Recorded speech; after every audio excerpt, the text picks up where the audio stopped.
Buenas noches y bienvenidos al sexto encuentro del curso de Antropología Filosófica. En el día de hoy contamos con la presencia del licenciado Fabián Smith, que nos hablará sobre los apetitos. Vamos a comenzar este encuentro ofreciéndolo a Dios nuestro Señor. Vamos a aprovechar que está el Padre Luis González de Rico presente. Padre, ¿quiere dirigir la oración de inicio?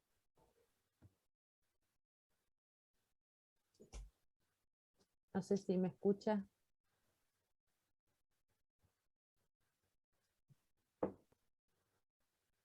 No debe tener audio.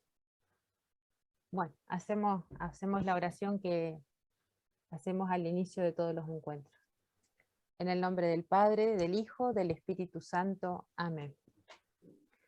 Inefable Creador, que dispusiste tan primorosamente el universo, y recurriendo a tu sabiduría, sobre el empíreo cielo diseñaste con orden admirable la triple jerarquía de los ángeles.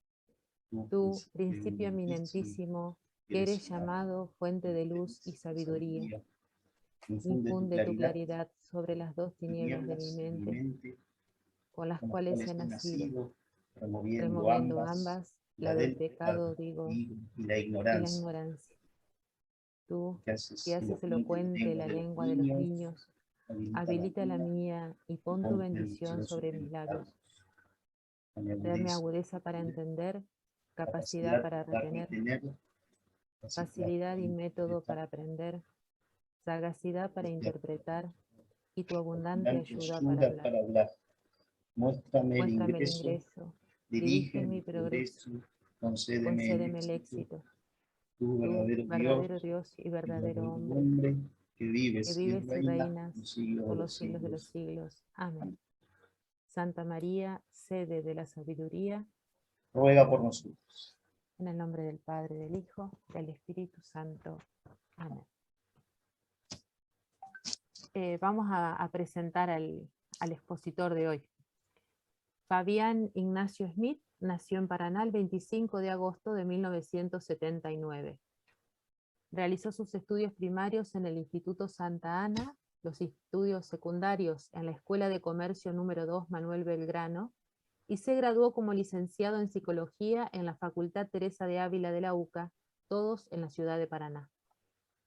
Realizó especializaciones cursando el posgrado en Psicoterapia Simbólica en la UCA Buenos Aires en 2003 y tiene en curso un magíster en Ética Biomédica. Cuenta con una amplia experiencia laboral profesional como alférez psicólogo de la agrupación Quinta Entre Ríos de Gendarmería Nacional Argentina, gerente de la Residencia para Adultos Mayores Don Geroncio, psicólogo clínico, psicólogo de Casa Lázaro, Centro de Rehabilitación para Personas con Problemas de Adicciones, perteneciente al Arzobispado de Paraná. Se desempeñó como docente de Teología en la Facultad de Derecho e Introducción a la Psicología en la Facultad de Humanidades, ambas en la Universidad Católica Argentina. Docente titular de Sociología de la Educación en el profesorado de nivel inicial del Instituto Terciario Santa Teresita del Niño Jesús y de las asignaturas Sujeto de la Educación y Psicología Educacional en el profesorado de Ciencias Sagradas del Instituto Fons Vitae. Docente de Psicología en el nivel medio del Instituto Santa Teresita. Tutor de pasantías en la Universidad Católica Argentina, sede Paraná. Docente de la materia Psicología en el curso de Educación para el Amor, dictado en la Universidad Católica Argentina, sede Paraná. Integrante de la comisión ad hoc que elaboró el marco teórico sobre educación sexual escolar para la provincia de Entre Ríos, representando a la Iglesia Católica en dicha comisión. Disertante en diversos congresos, paneles y conferencias sobre temáticas de índole psicológica y educativa.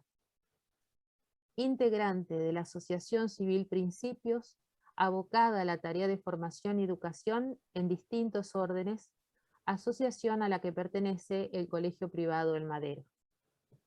Fabián, la cátedra es toda suya. Bueno, muchas gracias Alicia, y también gracias a todos los presentes para, en este caso, escuchar esto que tengo para decirles. En primer lugar, quiero hacer una aclaración que me surgió justamente hoy, a raíz de una pregunta que me hizo uno de mis hijos cuando leyó. Me dice: papá, vas a hablar de los apetitos, ¿qué tiene que ver el hambre con lo que vos hacés? Tantas cosas que estás haciendo y ahora te vas a dedicar a hablar de estos temas. Indudablemente quiero aclarar, por si hay alguna confusión, yo no voy a hablar de nada que tenga que ver con nutrición, con aspectos alimenticios, sino que los apetitos, como los vamos a entender, vienen, digamos, desde la antropología, y aclararemos a qué nos referimos en un momento. Pero por las dudas hago esta aclaración, o sea que, como le pasó a mi hijo cuando leyó, se presta esa confusión. Y en segundo lugar, y antes de empezar propiamente, hablando de los apetitos, quiero traer dos citas que me parecen muy importantes para encuadrar o enmarcar lo que va a ser toda la fuente o la bibliografía o el ámbito donde uno se va a nutrir para esto que he preparado. Y es precisamente en el cuerpo doctrinal que nos ofrece Santo Tomás y toda la escolástica.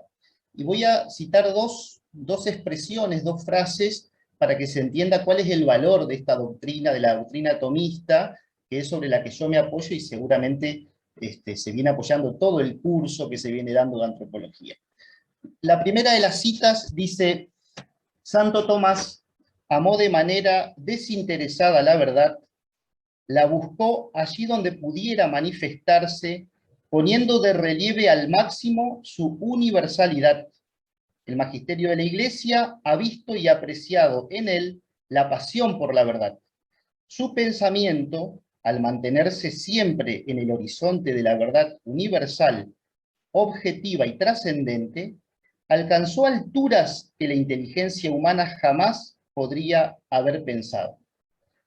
Esta es la primera de las expresiones que la encontramos en la encíclica Fides et Ratio del Papa Juan Pablo II, del año 1998, que nos presenta de alguna manera de cuerpo entero, podríamos decir, a Santo Tomás. Y la otra frase nos dice: en el tomismo se encuentra, por así decir, una especie de evangelio natural, un cimiento incomparable y firme para todas las construcciones científicas, porque el tomismo se caracteriza sobre todo por la objetividad.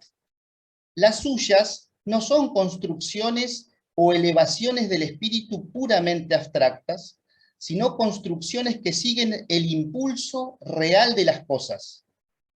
Nunca decaerá el valor de la doctrina tomista, pues para ello tendría que decaer el valor de las cosas.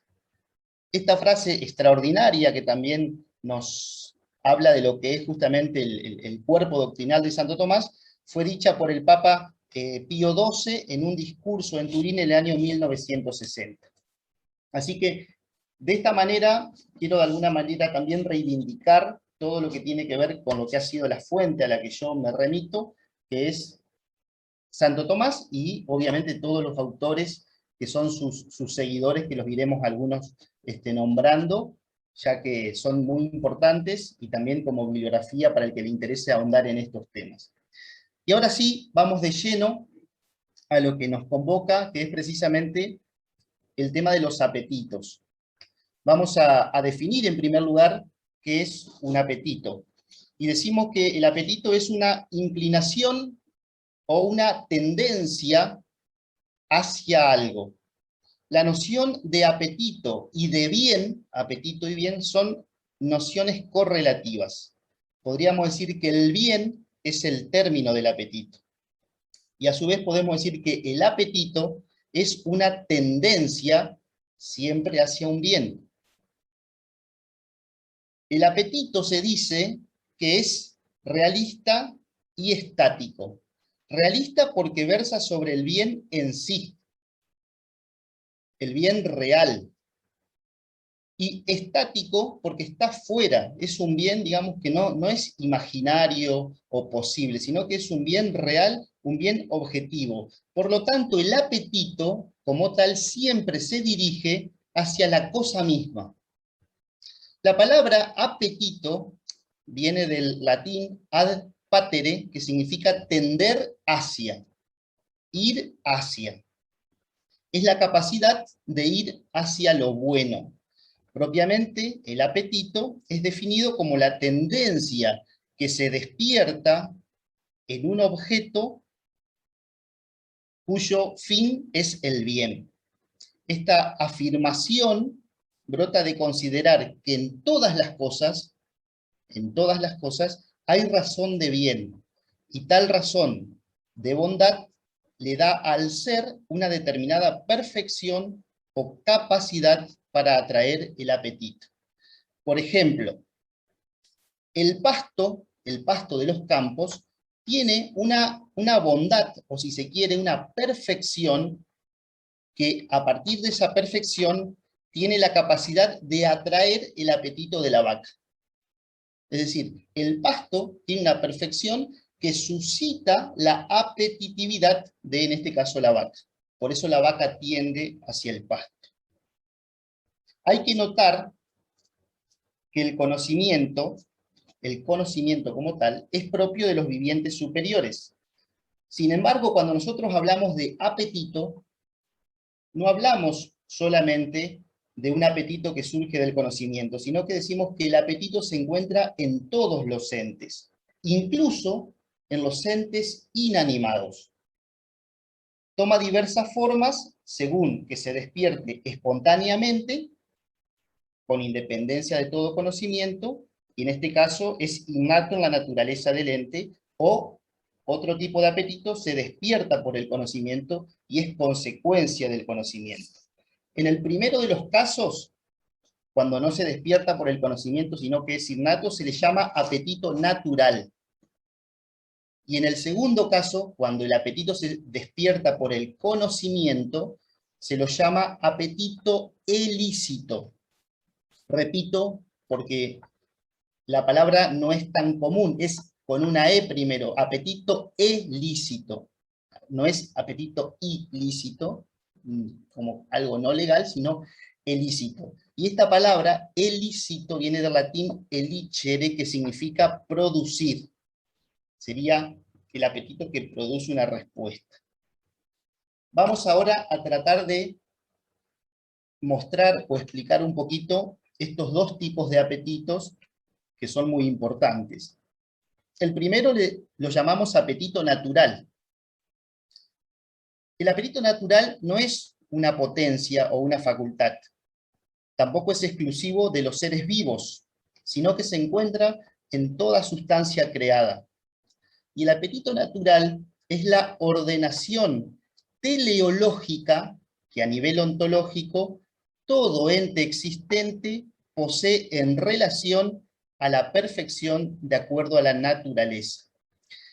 Dice la definición, es la ordenación teleológica, es decir, todo ente creado está llamado a realizarse, a perfeccionarse. Teleológico significa que tiene relación con el fin, es decir, tiene un fin y ese fin es la perfección de ese ser. Pero eso está implícito, es intrínseco a esa naturaleza. Entonces, todo ente, toda sustancia creada, tiende hacia su perfección. Y ese tender hacia su perfección es a lo que le llamamos apetito natural. Es el principio activo, intrínseco de todos los entes, que por naturaleza los inclina a la propia plenitud como bien conveniente. Pues repito, es el principio activo intrínseco, es decir, todo ser tiene un principio activo intrínseco que es el apetito natural, que lo llama, de alguna manera, por decir así, a alcanzar su plenitud. Y esto supone, digamos, un verdadero descubrimiento en el tomismo. Dice Santo Tomás, y acá nos vamos directamente a citar al maestro, que toda forma comporta una perfección que le es propia, en la cual ella encuentra su reposo cuando la posee, y hacia la cual tiende cuando no la posee. El apetito no es sino esta inclinación. Una tal inclinación, dice Santo Tomás, es algo de tal manera universal que se encuentra en todos los seres vivientes y no vivientes, provistos o desprovistos de conocimiento. Desde el momento en que una existencia es dada, una inclinación aparece necesariamente. En el momento en que una existencia es dada, una inclinación aparece necesariamente. Esa inclinación que aparece necesariamente es el apetito natural.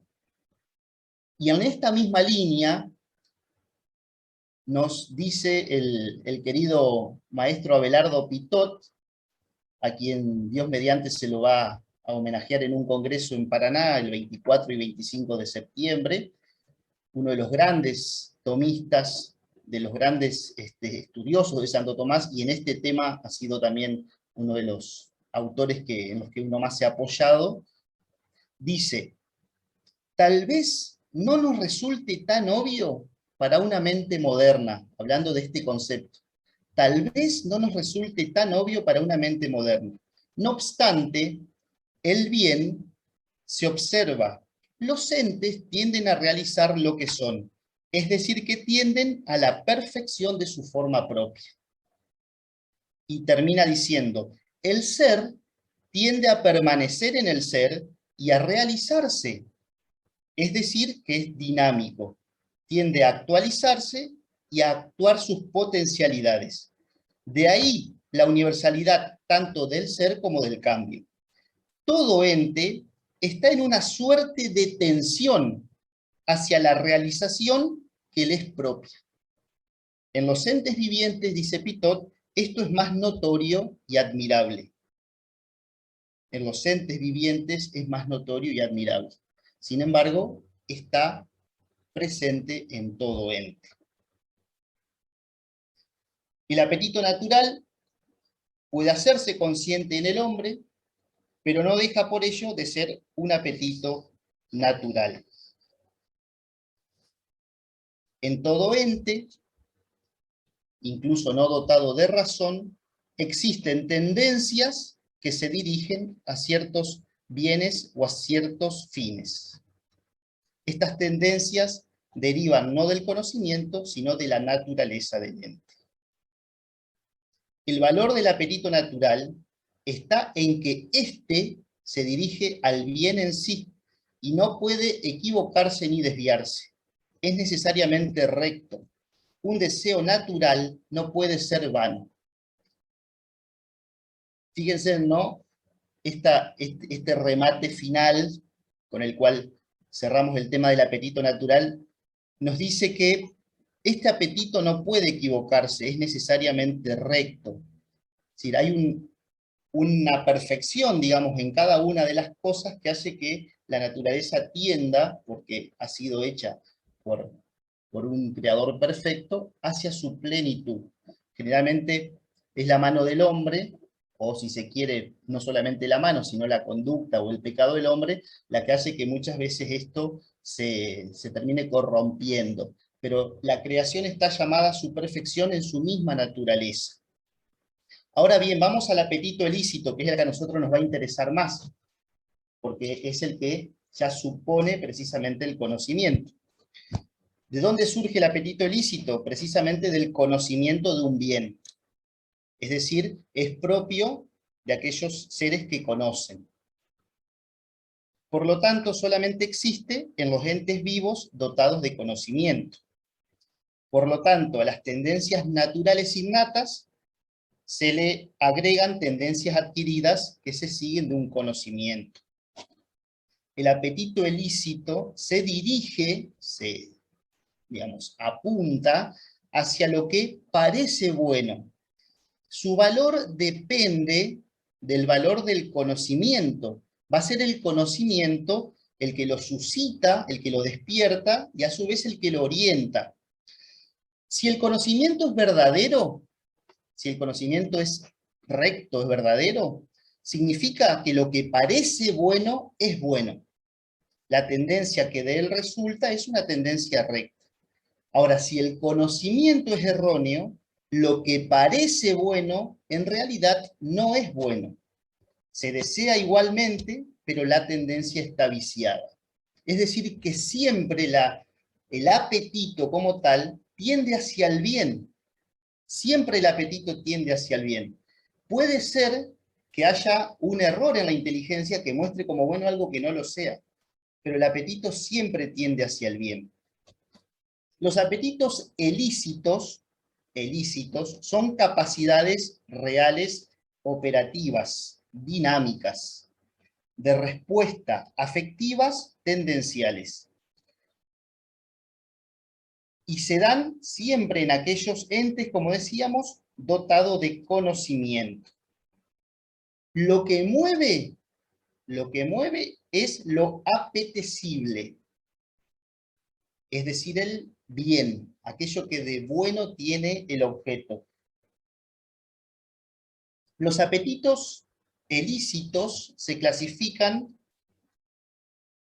en apetitos ilícitos sensitivos, y en esto lo comparte el hombre con el animal. Los apetitos ilícitos sensitivos son, digamos, compartidos por los animales, y hay un apetito ilícito racional, que es la voluntad, que es exclusivo del hombre.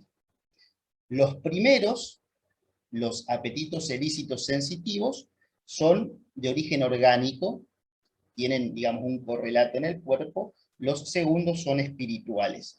Por lo tanto, solamente apetito ilícito voluntario tiene el hombre, y apetito ilícito sensible tiene el hombre y los animales. En el caso del apetito ilícito sensitivo, sí es, digamos, lo que se sigue a un conocimiento sensible externo e interno. El apetito racional, la voluntad, tiene por objeto un bien interiorizado por medio de un conocimiento intelectual. En el caso del hombre, no actúan separadamente, sino que actúan conjuntamente. Acá nosotros hacemos distinciones que en el hecho concreto del conocer se dan juntos. Es decir, que las potencias sensitivas e intelectivas están implicadas entre sí. Ambas potencias actúan en conjunto. El hombre actúa como un todo, que es lo que es. Si bien distinguimos, digamos, hacemos disquisiciones, distinguimos para unir, digamos. El hombre como actúa como la unidad que es. En el caso de los apetitos sensitivos, captan algo sensible como un bien o como algo conveniente. Al nivel de la sensibilidad, el apetito ilícito se subdivide en dos tipos de apetitos ilícitos sensitivos. A uno le llamamos apetito concupiscible, que tiene como objeto, digamos, como fin, digamos, las cosas buenas, deleitables, que son, se dice, de fácil acceso, y un apetito sensible llamado irascible. Es decir, tenemos un apetito concupiscible y un apetito irascible.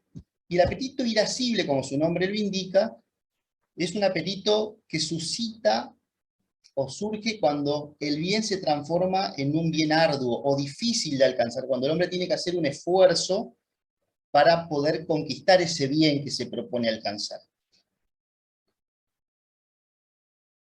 En el caso del apetito concupiscible, finaliza con la obtención del placer o del gozo, que es el fin del apetito. Ya un poquito más adelante vamos a volver sobre esto.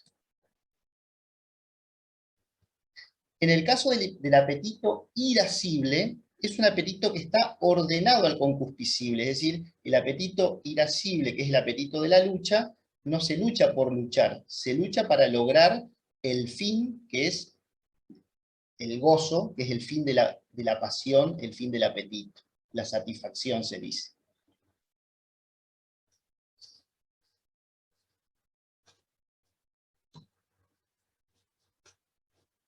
va a ser el apetito concupiscible el que le da sentido al irascible. Dice Santo Tomás que el apetito irascible es el defensor del concupiscible.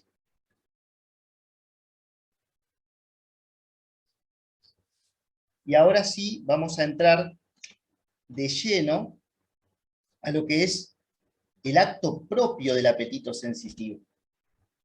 El acto propio del apetito sensitivo son las pasiones, que es a donde ahora nos detendremos un poco, que sería como el punto central, si se quiere, de esta exposición, las pasiones. ¿Qué son las pasiones?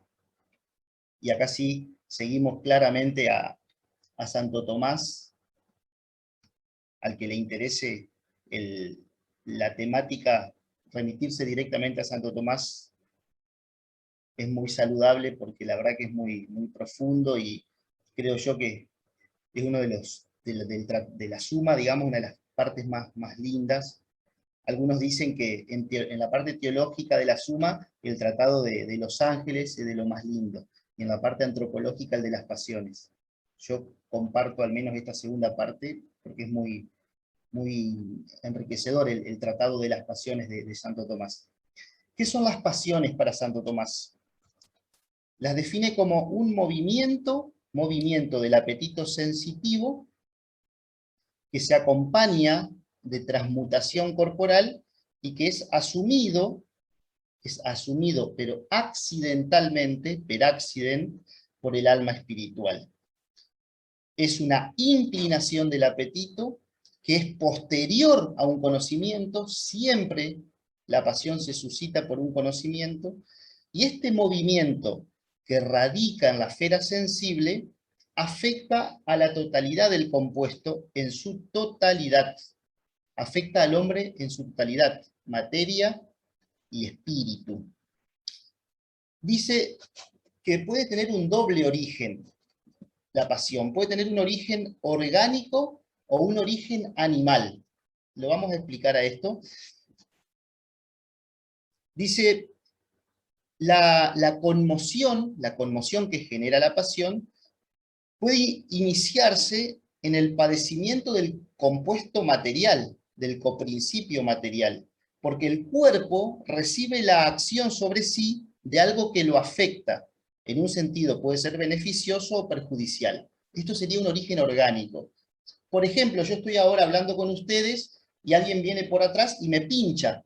Es decir, el pinchazo generó en mí una alteración, una conmoción orgánica que suscita, digamos, desencadena a partir, digamos, de ese hecho que yo conozco, yo identifico que es una agresión, por ejemplo, si es un pinchazo, desencadena el movimiento pasional. En este caso es el origen orgánico, porque empieza, si se quiere, en una afectación del compuesto material del cuerpo. Pero también, dice, la causa puede estar en el conocimiento sensible, es decir, por eso se dice en el segundo caso de origen animal, porque el animal también tiene conocimiento sensible. Entonces, a partir de un conocimiento que yo, digamos, tengo de alguna situación, se puede suscitar la pasión. Es decir, un animal ve una posible presa, y a partir de eso se desencadena todo el movimiento pasional, que a continuación ya lo vamos a explicar en qué consiste. Entonces, en el caso de la pasión de origen animal, la causa está en el conocimiento sensible concreto, que, como lo indica la misma experiencia, de acuerdo al objeto conocido, nos puede incitar al amor, al odio, a la ira, etc. Para Santo Tomás, pasión significa todo movimiento del apetito sensitivo, cualquiera sea, sin la connotación de una especial vehemencia o grandeza que se da tanto en el animal como en el hombre. Para la antropología aristotélico-tomista, pasiones son los movimientos afectivos de corta, mediana o larga duración que tienen connotación orgánica, eso es importante, el cuerpo está comprometido, y está ligado a una respuesta apetitivo-tendencial, y siempre se suscita por un conocimiento. También hay que decir que las pasiones en sí mismas no son buenas ni malas. Las pasiones en sí mismas no son buenas ni malas, sino que van a adquirir un matiz moral recién en su relación al orden o al no orden que se le aplique desde la inteligencia y desde la voluntad. Pero la pasión como tal no tiene una connotación moral. Hay una frase que se le atribuye a Hegel, que dice que él dice que nada grande se ha hecho sin pasiones, como una manera de reivindicar el valor de la pasión. Porque durante algún tiempo estaba como, la pasión estaba vista como algo, digamos, malo o peligroso. Y uno podría pensar que sí, una pasión desbordada puede ser un gran peligro, pero la pasión en sí misma, digamos, es como una fuerza que uno tiene. Bien canalizada puede hacernos hacer grandes cosas, pero mal encausada puede hacernos hacer desastre. Pero ahí está otro aspecto, que ya no es de la parte apetitiva, sensitiva, sino que tendrá que ver con la inteligencia y con la voluntad, que son temas que los van a abordar próximamente. Por eso yo no voy a entrar en lo que tiene que ver con la esfera superior, tanto la inteligencia como la voluntad.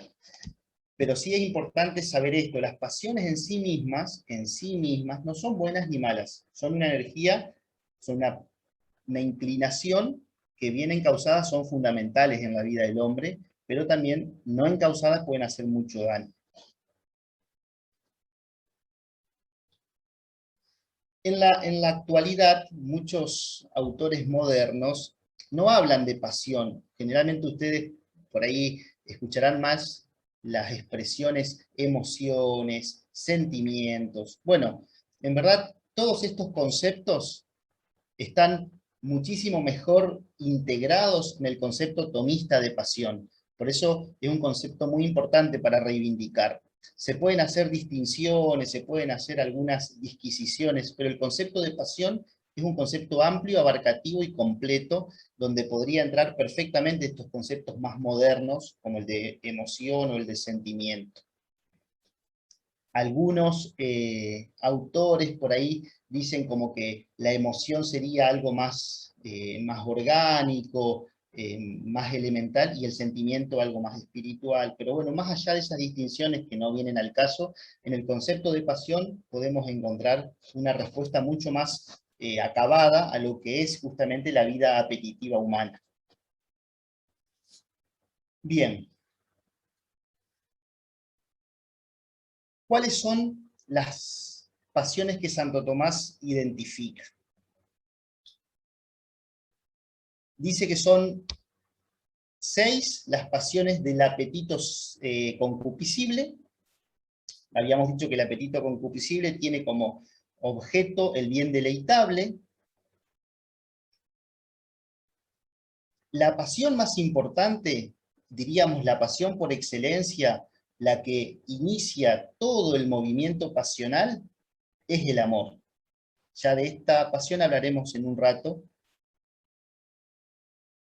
que es la razón de ser de todo lo que viene después. El amor es la pasión por excelencia. A la pasión, a esta primera pasión, que es el amor, le sigue una segunda pasión, que es el deseo. Y en tercer lugar, aquello que uno ama, que lo desea porque no lo tiene, aquello que uno ama lo desea porque no lo tiene, cuando lo alcanza, cuando lo logra, lo disfruta, o lo goza, o el nombre que le querramos poner, digamos, siente felicidad, podríamos decir. Santo Tomás también, ya lo vamos a ver un poquito más adelante, hace unas distinciones muy interesantes respecto a esto. Pero, repito, la pasión, en el caso del apetito concupiscible, se desarrolla de esta manera, tan simple como tan profunda. Ante un conocimiento de algo que es bueno, se suscita el amor, eso que amo yo lo quiero, eso se llama deseo, siempre el deseo, y esto es importante, es de lo que yo no tengo. Yo no puedo desear algo que tengo, o sea, es decir, el deseo se apaga cuando ya lo tengo. Por eso el deseo le sigue al amor. El amor quiere, conoce algo que es bueno, el deseo le sigue porque lo quiere poseer, y cuando se posee, se disfruta o se goza. Y ahí se cierra el movimiento pasional. Ahora bien, tenemos las pasiones en negativo, que son los opuestos de estos que acabamos de hablar. Al amor le sigue una pasión que se llama, como opuesto, el odio. Al deseo le sigue una pasión que es la aversión, ¿sí? o el rechazo, o la fuga. Y al gozo le sigue como pasión la tristeza. Estas son las 6 pasiones del apetito concupiscible.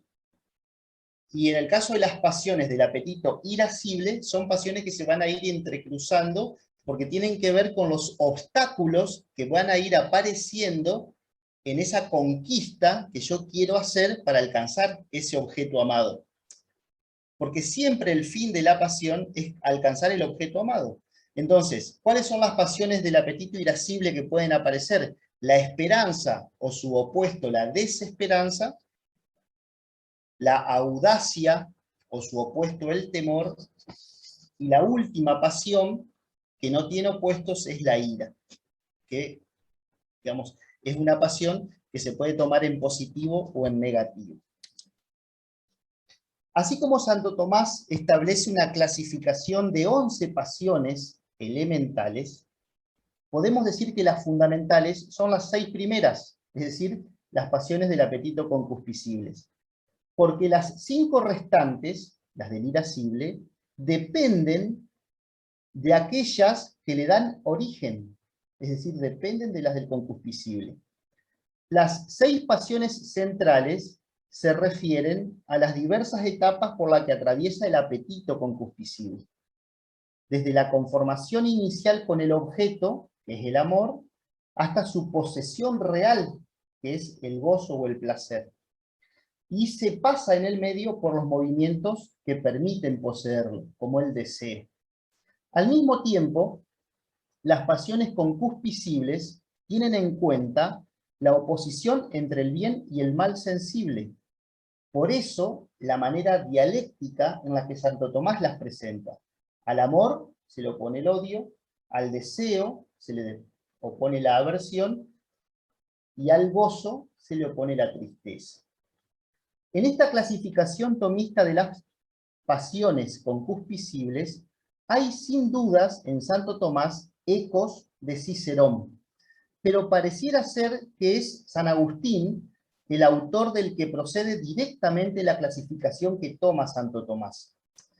No solo porque en esta clasificación aparecen las 6 pasiones centrales, sino sobre todo porque en la explicación agustiniana, como en la tomista, la clave de la pasión, la raíz de la pasión es el amor. Esto es muy fuerte en San Agustín y en Santo Tomás.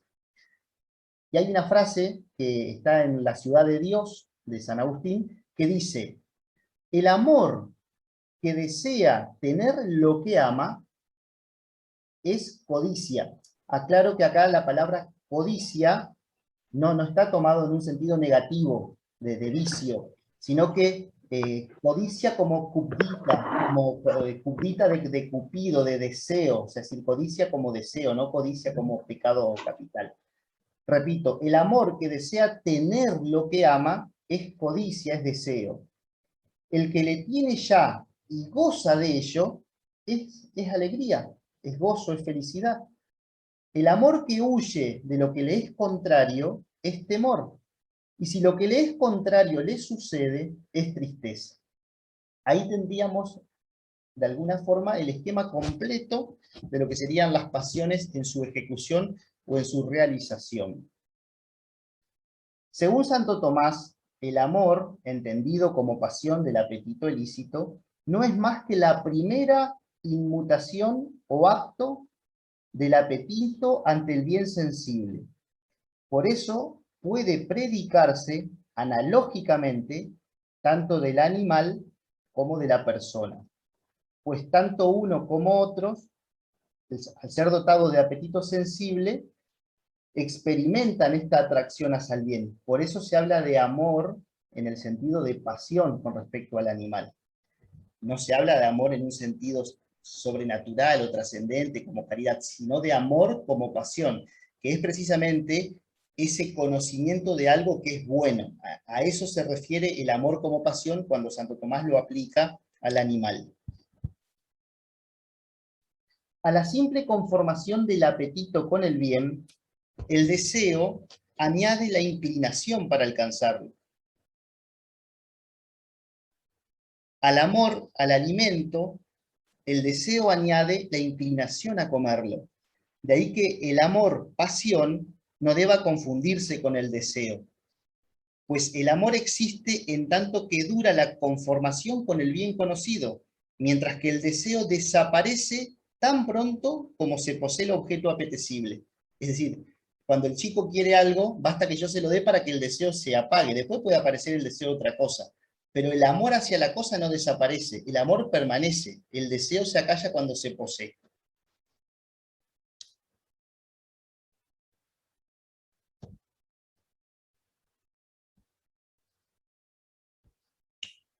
El análisis que venimos haciendo de las pasiones del concupiscible se puede aplicar analógicamente, decimos, al hombre y al animal, pues no se tienen en cuenta las peculiaridades del deseo humano. Esto no quiere decir que Santo Tomás no haya también explícitamente hecho observaciones sobre lo que es las pasiones en el hombre. Y acá aparece un texto que está, digamos, en otra obra, no en la Suma, sino en el de Veritate, donde dice Santo Tomás: por eso la primera etapa del movimiento concupiscible es el amor, la segunda es el deseo, la última el gozo. Y en razón de los contrarios, las pasiones que se refieren al mal se ordenan así: al amor corresponde el odio, al deseo la fuga, al gozo la tristeza. Los términos empleados aquí por Santo Tomás para referirse a las pasiones humanas son los mismos que aparecen en la clasificación general de las pasiones, excepto que utiliza el término gozo y tristeza. Y cuando habla anteriormente, usaba las expresiones placer y dolor, porque Santo Tomás va a decir después: el término gozo solamente lo podemos usar en sujetos o entes de razón. Los animales no pueden tener gozo o alegría, solamente pueden tener placer. Entonces ahí hace una distinción de las pasiones en el hombre y en lo que es el animal. En el animal hay un placer que es meramente orgánico, pero no puede haber gozo. En el caso del hombre, digamos, se dan las dos connotaciones. Puede haber un placer sensible, pero también hay gozo, porque para que algo nos genere gozo tiene que estar comprometida la esfera superior del hombre.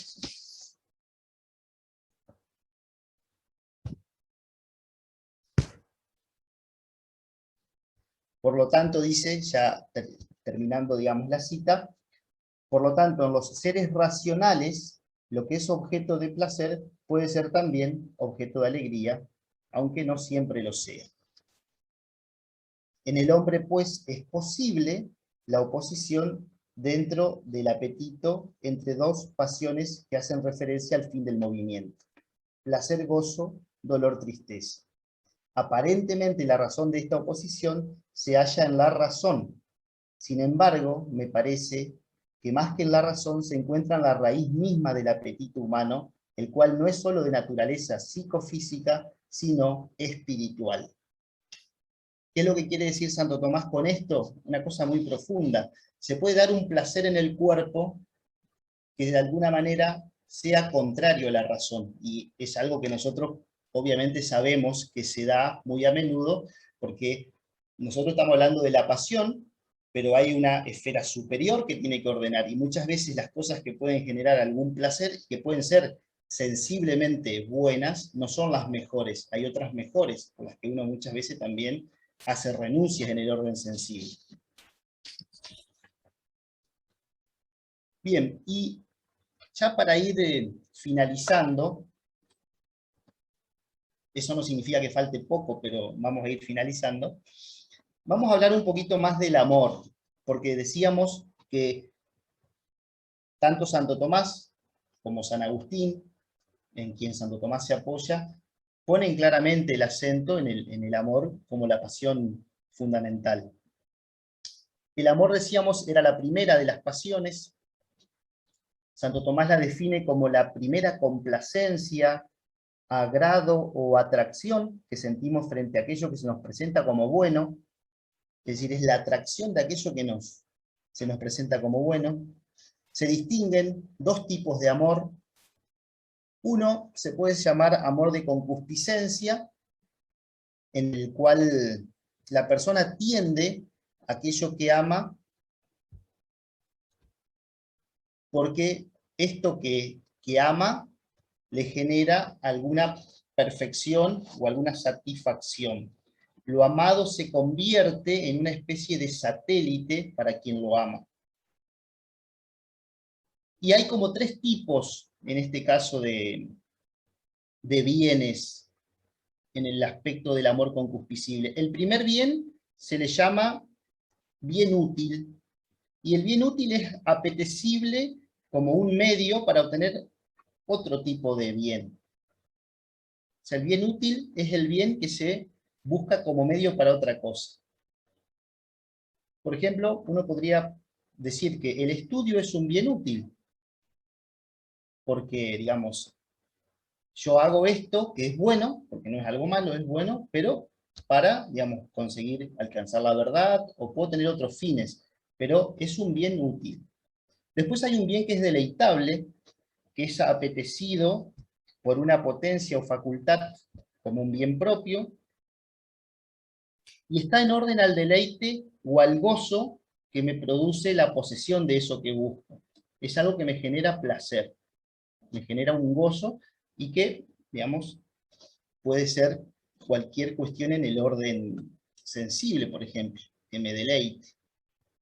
Pero el bien más importante en el orden concupiscible es el bien honesto, que es el fin hacia el cual debería tender todo amor. Y es apetecido en vistas a la perfección intrínseca que posee, y en cuanto que resulta bueno para toda persona. El bien honesto es un bien que me perfecciona. Podríamos pensar, en este caso, como un bien honesto, podría ser la virtud, por ejemplo, pero también podría ser la salud, digamos, son cosas honestas y legítimas. Después tenemos otro tipo de amor más profundo, que es el amor de benevolencia. Benevolencia, bien querer, el amor de bien querer. Y lleva al hombre no a buscar su propio bien, sino que busca el bien del otro, del objeto o de la persona, mejor dicho, que ama. Es decir, es la búsqueda desinteresada por el bien del otro. Este es el amor de benevolencia. Los griegos hablaban de varios tipos de amor. Los griegos decían que había un amor que era un amor eros, lo identificaban con la pasión sensible, su dinamismo va de la necesidad a la satisfacción, una vez que está satisfecho se acaba, pero también hablaban de un amor que ellos le llamaban filia, que es como un amor de amistad, un amor fundado sobre las cualidades, sobre los valores que tiene la otra persona. Es un amor de apertura, de comunicación, de don mutuo. También los griegos hablaban del ágape como amor, como don, como gratuidad, como generosidad. Podríamos decir que es un amor que va de arriba hacia abajo. Es un amor desinteresado, como el amor de benevolencia. A diferencia del eros, en el ágape, el amante sale fuera de sí, pero libremente, sale no para buscar algo, sino por la efusión de su propia sobreabundancia. Después hay también una palabra que usan los griegos que es estorgé, con la cual quieren hacer mención al amor fraternal, al amor amistoso. Es un amor que crece con el tiempo, es un amor que tiene que ver con caracterizado por la lealtad. Es un amor que implica tiempo. Por eso se identifica con la amistad. Y por último, los griegos hablan de un amor que es charis, que sería lo más parecido, si se quiere, junto con el ágape, a la caridad cristiana, porque significa gracia, bondad, que sería lo que nosotros podríamos identificar con la caridad cristiana. Y amar significa en este sentido hacer existir en mí al amado, simultáneamente ofrecerle mi ser para existir en él. Amar significa existir en el amado, permaneciendo yo y hacer que él exista en mí sin que desaparezca él. El amado está en mí no para ser una posesión mía. Amar es querer al otro como otro, es quererlo por sí mismo, no por lo que tiene, por lo que me puede dar, sino por lo que es. Amar es querer decirle al otro, quiero que tú seas. No significa imponerle modelos, sino querer su bien objetivo y promover su auténtica libertad y que alcance la plenitud de su ser a la que está llamado. Y todo amor verdadero tiene que ser incondicional, desinteresado y fiel. Y podríamos decir que cuando uno habla de amor, en definitiva lo que le está diciendo al otro es a prefijo de negación. Mor, muerte. Le está diciendo al otro, yo no quiero que mueras nunca. Cuando alguien ama de verdad, lo que le está diciendo al otro es eso, yo no quiero que mueras nunca.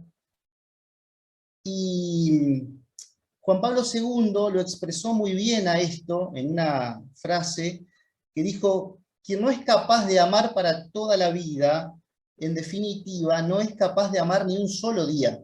Y esta es la realidad profunda del amor. La misma palabra nos lo está diciendo. Cuando uno dice amor, amor, es decir, no mueres, no muerte, porque el amor, en definitiva, es una realidad eterna. Porque el amor es Dios, Dios es amor, nos lo dijo San Juan, expresado claramente, digamos. Y el amor está llamado a eso, digamos, es lo que va a permanecer, digamos, todo va a pasar, pero el amor, que es Dios, va a permanecer.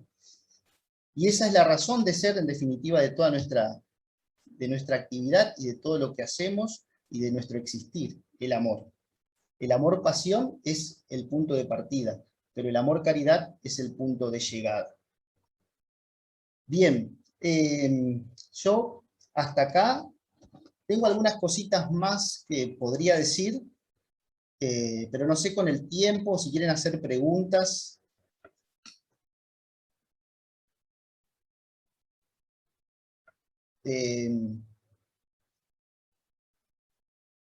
No sé si quieren hacer alguna pregunta, si no,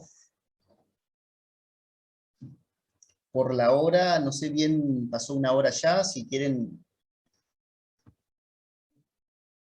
Alicia, que sos la maestra de ceremonias. Capaz que están pensando mucho en el partido, Fabián. Ah, yo ya me olvidé, mirá, me Mira. compenetré tanto en la pasión que perdí la pasión por el fútbol.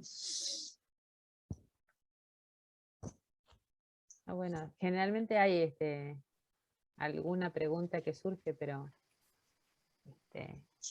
yo tenía algunas cositas más sobre otra pasión pero bueno, ¿sobre lo qué, dejo como Fabián?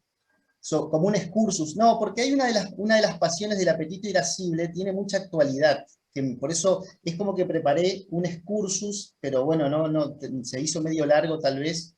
No, porque no llevamos una hora, Fabián, de exposición. Así que Bueno, si vos querés, dale.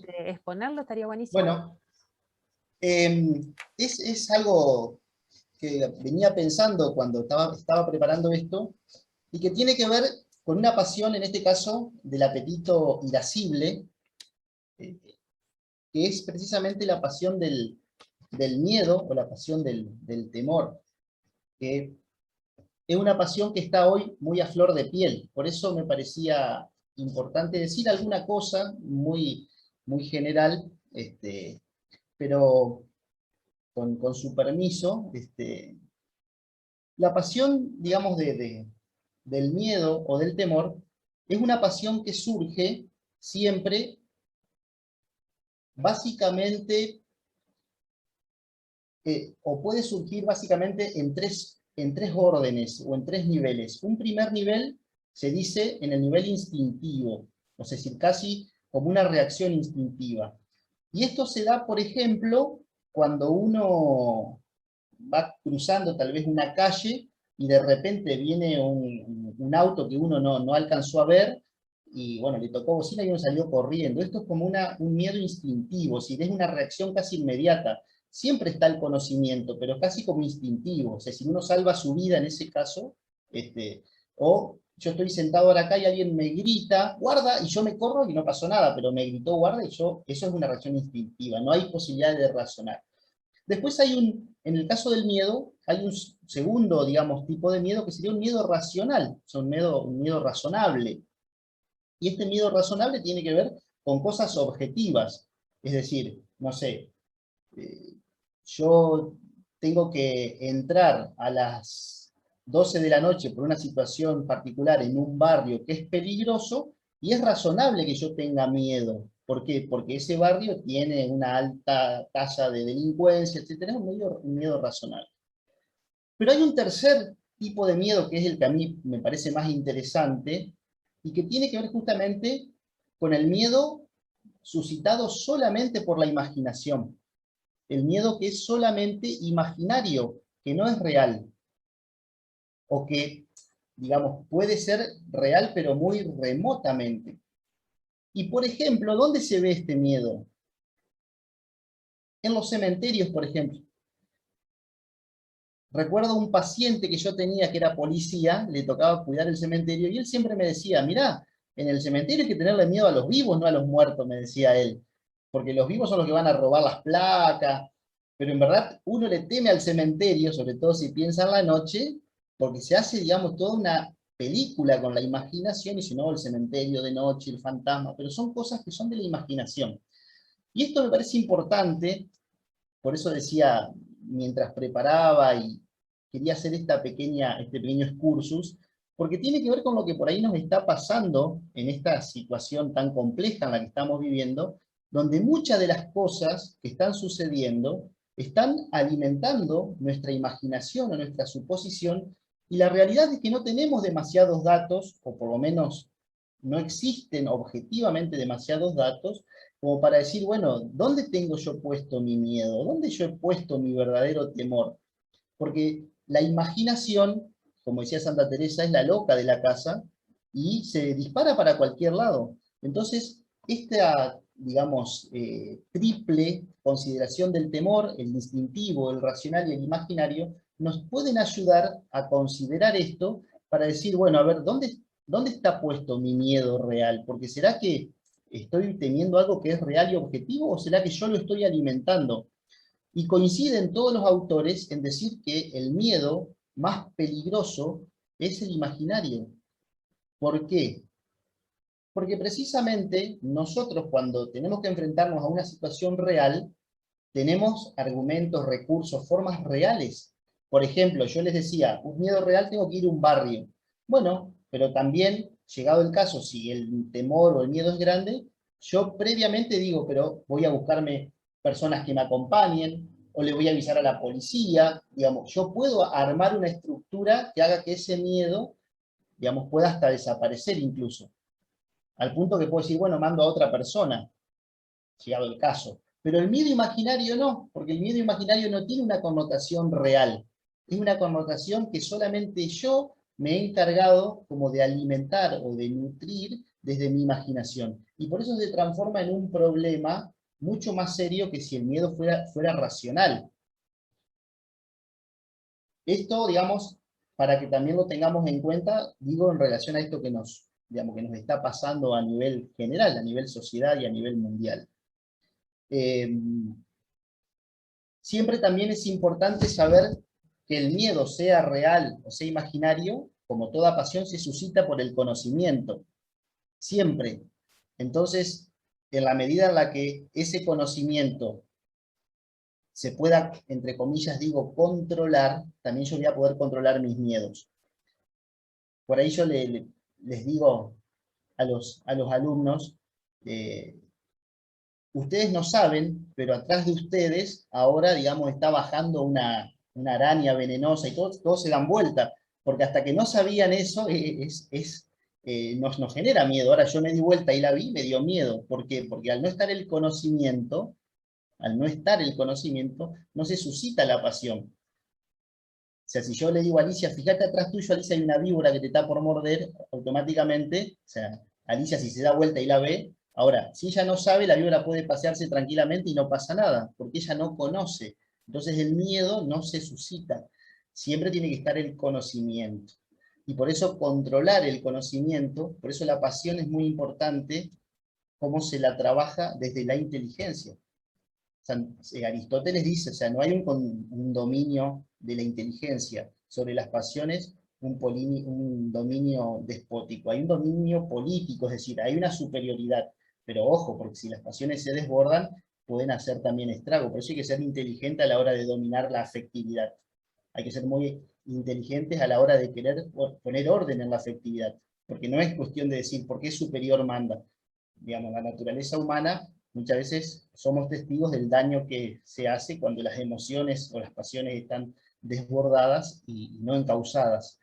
Pero no es una tarea tampoco sencilla, no es una tarea, como diríamos, matemática, digamos, que yo aplico una fórmula y da resultado.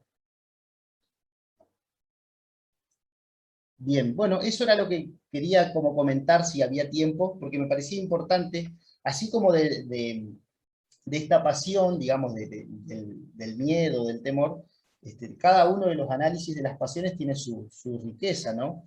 Su particularidad. Muy interesante el tratadito, el tomito sobre las pasiones, lo recomiendo mucho porque tiene muchas cosas muy profundas y bueno, que es imposible poder darlas en una hora, pero creo que vale la pena al que le interese el tema, poder ir directamente a la fuente.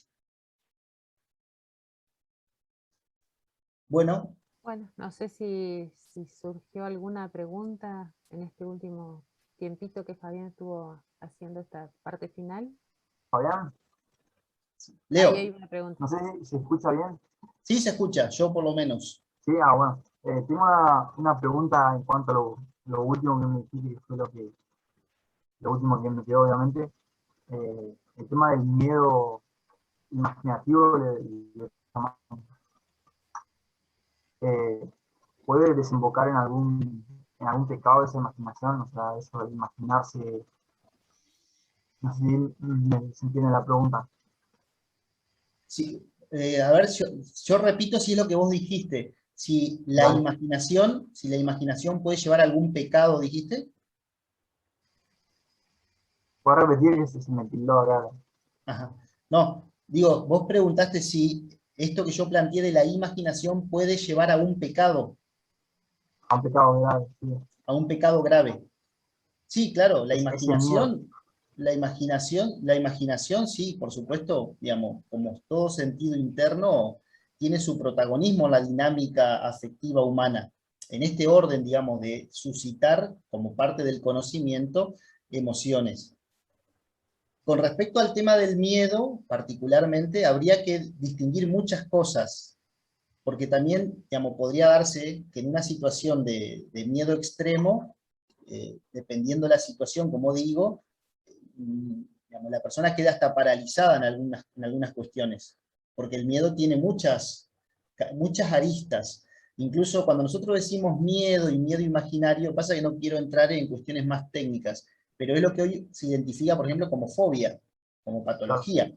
Si hablamos de un miedo que ya es una fobia, ya estamos hablando de una cuestión patológica, y si hablamos de cuestión patológica, convendría al menos no meternos en el terreno del pecado, porque es un terreno, digamos, donde no está tan claro.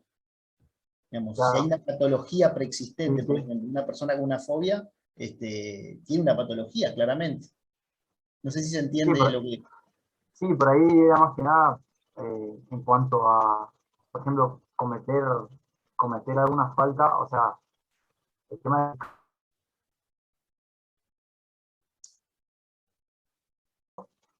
de por ahí puede ser que me meta la pata, digamos, ¿no? Por ese miedo. Eh, Se puede decir que no es consciente en ese momento, puede ser. Sí, sí, sí, por eso mismo. No, que justamente, o sea, para que se dé pecado tienen que darse, digamos, las condiciones propiamente del pecado. Si, como decís vos, no es consciente la persona, ya ahí, digamos, hay un elemento que está faltando que es fundamental, que es Claro. justamente, digamos, el tener conciencia de lo que se está haciendo. Igual se te entrecortó bastante, o sea que voy tomando Sí, algunas cosas que... el wifi acá, Alicia, no, quedan un poco mal, perdón. Pero gracias, Fabián, era eso. Bien. Bueno, no sé si queda alguna pregunta más que quieran hacer. Ah, bueno, Fabián, muchísimas gracias por el aporte que has hecho sobre esta exposición. Estuvo muy linda, muy clara. Eh, Recuerden que si quieren volver a escucharla, ya si Dios quiere la semana que viene va a estar en la plataforma del colegio, así que van a poder escucharla pausándola, tomando más apuntes. eh. Si hay algún masoquista presente, lo va a hacer, si no, no creo. Sí, hablando de las emociones. Sí, sí. Hace bien el hecho de volver a escuchar una charla y revisar los apuntes que uno ha tomado. Que esperen a Cuaresma. Vos decís. Ana, muchísimas gracias, Fabián. Muchas gracias. Bueno, Ahí estamos, gracias a Marita. ustedes por escuchar. Y bueno, cualquier cosa, cualquier consulta, a disposición si alguien por ahí después, por privado, no hay problema. Si hay Ajá, dudas o inquietudes, perfecto. Bueno, ahí dicen muchas gracias, excelente exposición. bueno,